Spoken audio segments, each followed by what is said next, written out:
How you doing, Ryan here? So I'm just going to do a quick demonstration of the chest supported T-bar row. So first things first, setting up. The seat is the only adjustable part. There's a wee screw bit here. Sometimes it may be tightened, so just loosen it a wee bit, and then you just pull it in it, and then grab it back in. So got a couple of handles. We can use the outside ones, which is going to hit a bit more lats, and we can use the outside ones, which is going to hit a bit more traps in the upper back. Personally, I like to use the outside ones. I feel it's a bit more difficult.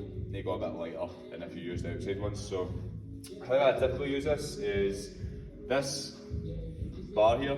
I want to line up my arm with that bar, and that's going to line up my hands with the handles. So to get on, first things first, I'm going to kind of guess where that will be. So I'm going to assume there. Hold here, both feet on each side, come sit down, and then just make sure the arms line up there or with the handles. For me, it's all good. Just beware when we're using this, it's a lot of pressure, a lot of tension from this pad, and sometimes that bar can be a bit uncomfortable too, but nonetheless, if it's uncomfortable on this part here, just move the hips back a little touch. If it's uncomfortable here, stay crunched, keep everything tight on the front. So here, tighten up, keep the feet planted. So where I want to focus on is see these wee black grips. That's going to be my kind of guide for how wide I want to take out my hands. So what I like to do is either go right out wide or keep my thumbs on the black grip. Because for me personally, what I want to be looking for is when I'm pulling back, I want my wrists right under my elbows as I'm pulling back. So what I don't want is my hands in too narrow to the point where I'm like this, and the wrists are on the inside the elbows. So just bring that a little bit wider, make sure that's how wide we're going. So thumbs here. First things first, back of my head, down to my bum, I want to keep that completely straight. So it's pretty much the upper back, your thoracic, you're trying to really extend slightly. So make sure that you're not rounding upper back, getting lazy. Straighten that upper back right up. Okay, of course, still keep that tension in the abs. Wee bit in the glutes too. So here, grab the handles. You can keep the thumbs over, keep the thumbs under. I quite like to keep thumbs over. Helps me kind of disengage the forearms and really emphasise pulling from the elbows, which is a key cue to really help you engage the back more than the actual biceps themselves.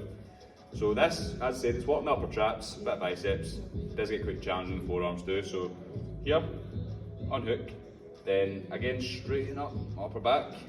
And the main thing I want to think about is let my shoulders stretch. So from here, I'm going to let my shoulders stretch down towards the floor. To initiate the movement, I'm going to pull the shoulders as far back as I can, squeeze my traps, and then with my elbows, just draw it in that last bit, and then control it right back down to the bottom. So for here, all the way back, and with the elbows, 1 second, and down for 3, 2, 1. So breathe out as you're squeezing, inhale fully into the belly button on that stretch. So exhale. Finish it at the bottom, and then hook it back on. That's one way to do it.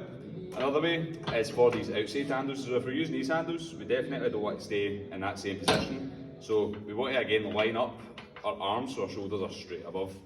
So if I was going to use these ones, I could either move the seat right up, but again personally, I probably wouldn't even use the seat for this. And what I do is line up my sternum just on the edge of this bench here. So just that wee bony part in the chest. So again, it's quite a lot in the abs, but keep it tensed. Keep the glutes tense, especially if you're not using the seat. Grab these handles again, straighten up the upper back, unhook it, let shoulders stretch. First things first, shoulders all the way back, maybe slightly down, chest up, elbows in. Big deep inhale, exhale, squeeze. And just remember, as we go to this point, we're keeping that back straight, we're letting the shoulders stretch. Do not let this back round like this. If it's rounding and you can't keep it straight, go lower. Alright, bring the weight down. And that's how you use the chest supported T-bar row. So, to load this up, add a couple of plates on the front. Go for a warm-up set first. So if you think you can do, say, 2 20s on or a 20, go round about, say, 50-60% of that weight. And then do, say, if you're aiming for a set of 10, do a warm-up set of 10. And then add on your working weight. And just remember, good quality reps is going to be more beneficial for you then shitty reps where you're breaking your back and swinging about. So bear in mind when you use this and you get more fatigued and get up the weight, it's going to get harder and harder to get that full range of motion. So when you're on this, say I've got, I don't know, 60 kilograms on it, that's going to be quite heavy for me.